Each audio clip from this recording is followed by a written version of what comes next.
আশা ছাড়তে নেই, ঝরে পড়া ফল থেকেও নতুন গাছের জন্ম নেয়। হ্যালো গাইস, আসসালামু আলাইকুম।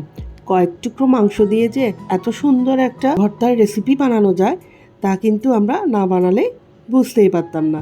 আমি এখানে কয়েক পিস মাংসকে একটু ছুরি দিয়ে থেতলে নিয়েছি।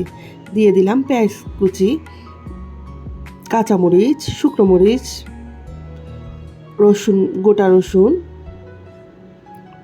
একটু সরিষার তেল, সামান্য লবণ, একটু পানি, কয়েক টুকরো আদা কুচি দিয়ে এবার ঢাকনা দিয়ে তারপর ভাজা হয়ে গেলে পাটায় ঢেলে এবার পিষে নিব।